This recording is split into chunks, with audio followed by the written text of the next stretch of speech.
Welcome to the Self-Storage University podcast, where you will learn the correct way to identify, evaluate, negotiate, perform due diligence on, renegotiate, finance, turn around, and operate self-storage facilities.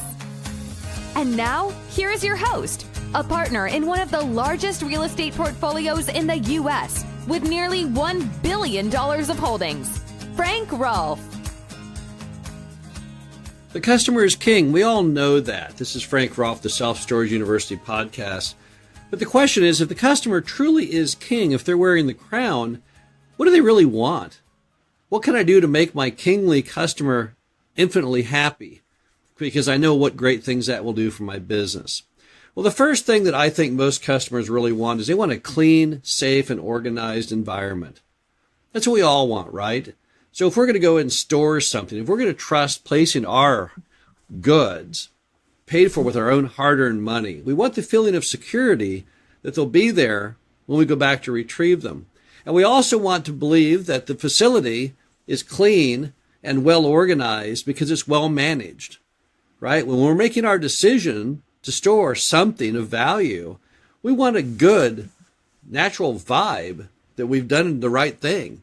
And all of us would naturally think any place that's well maintained and well organized, well lit, with a nice fence and a good location, that's the kind of professional place we want to store their goods. I think we would all agree with that. The next thing I think that the customer wants is they want a good value, but that does not mean the lowest cost. Let's go over that for a moment, because a lot of people lose track of this. People in America, when they go out and make a decision on buying, let's just say they're coming to the exit on the freeway and there's 3 hotels there. There's the Tiki Motor Lodge for $19 a night, and then there's the Holiday Inn Express for $99 a night, and then there's the Hyatt Regency for $299 a night. Some people would choose the Hyatt Regency, but most everyone would choose at least the Holiday Inn Express. Nobody wants to go to the Tiki Motor Court. But why? That seems wrong based on what a lot of American consumer behavior experts, oh no, they want to go to the Tiki Motor Lodge because it's only $19. But you see, often the lowest cost is not the best value.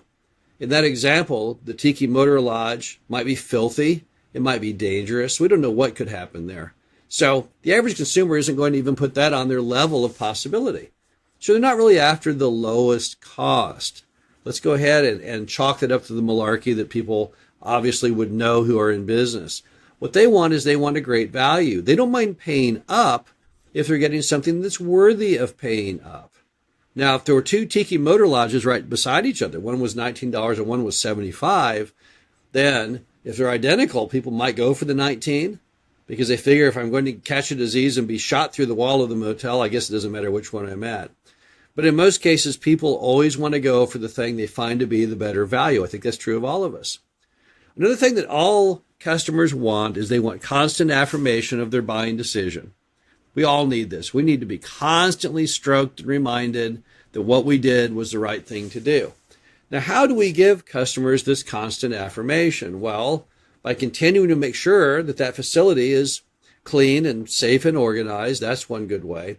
But also by perhaps giving them little additional touches as you go. Maybe sending them the occasional letter thanking them for their business. Maybe putting a sign at the entry as you drive out that says, "Thank you for choosing to store your merchandise at our facility." Little things mean a lot, and definitely when you give people that constant sense of affirmation, they then think, oh, I made a good decision in storing my things here, and therefore will never think about moving them, because they'll all the time be believing that there was no choice better than what they made. Another item that all customers want is they want respect. Now, what does respect mean? Rodney Dangerfield used to all the time do that stand-up comedy routine about he can't get no respect. But what does respect mean for self-storage consumer? Well, I see it basically and normally playing out in a couple key ways. One is on collections. Let's say that person did not send in their rent like they're supposed to. You have 2 schools. Some people would then jump all over that person, threatening them, if you don't pay me, I am going to auction off your goods. But another way to do it would be in a more friendly manner. To have your manager call up the customer and say, "Excuse me, we just noticed you hadn't sent in your rent yet this month. I was just calling to check in to see when you might get that out to us." What does that do to the customer? It sends a note to them that you respect them, You respect their business. We've all missed bills. There's not an American who's ever hit every bill on time. Sometimes the bill gets lost in the mail. Sometimes the check you mail in gets lost in the mail. Sometimes the vendor forgets to even give you the invoice. But it's the way people treat you in those cases. I guarantee you, if you go to people and you approach them in a respectful manner, other than a threatening manner, you will have far, far higher collections and far, far higher respect by your own customers. And any other issue that arises, it's all about how you approach it. A lot of society today is based on spin it to win it. So if you want the customer to feel good about you as their vendor where they store their things, then you need to treat them at all times with respect. Make them feel like that you're important to them. And that basically you'll bend over backwards to make them happy, because don't forget, the customer is in fact the king. And you would never want to get the king mad at you. Finally, and this is very, very important, I think, for anyone looking at buying a self-storage facility or operating one, is you've got to do not what is just convenient for you, but what is important for the consumer. Many times people get buttonholed into little sections where all they care about is themselves as the owner of the facility. They're full, the rents are good, and so they think, you know what, I don't need these customers. I could replace them anytime I want. So often they'll think, well, you know what? I should put up those Christmas decorations in the office, but I'm not going to do it this year. It's kind of a pain in the rear. It's all just me, me, me. Never caring, never thinking about the customer and their concerns or desires. All they care about is just their own selfish interests. And where does that get you in the end? Nowhere very good, that's for sure. If all you care about is you as the owner and nothing to do with the customer, at some point in the movie, the customer is going to get back at you. Maybe they open that new storage facility across the street or down the road or somewhere nearby in the market. And those customers will never forget the fact it was always just about you, never about them. And you'll notice they slowly have started moving their stuff out, canceling their leases. The next thing you know, you run your ads and still no one comes in because they've told all their friends and neighbors that you're a terrible place to store your stuff because you don't care about them. You only care about yourself.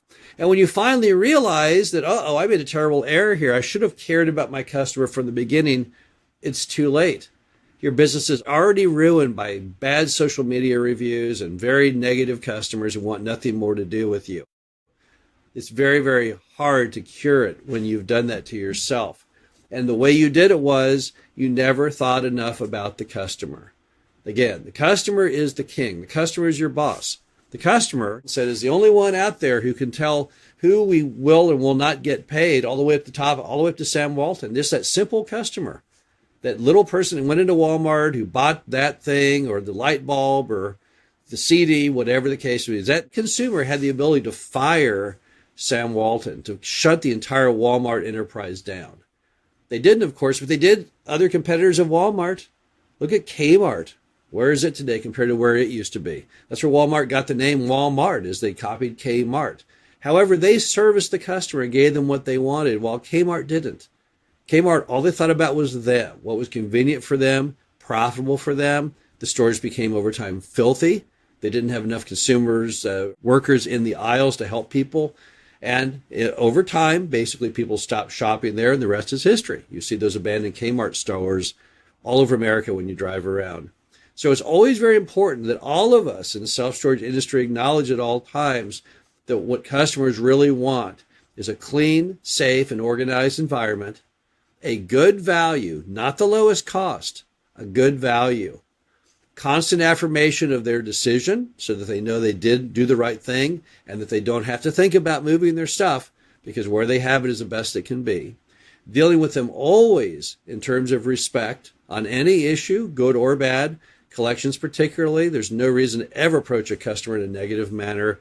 And finally, to always, 24 hours a day, 7 days a week, be thinking not what's convenient for you, not what's profitable for you, but what does the customer truly want?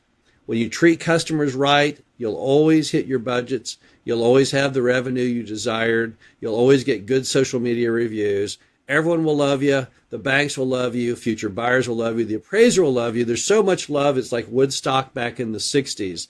But only if you follow the path of what the customers really want. This is Frank Rolfe, the Self Storage University podcast. Hope you enjoyed this, and we'll be back again soon. Thank you for listening to the Self Storage University podcast.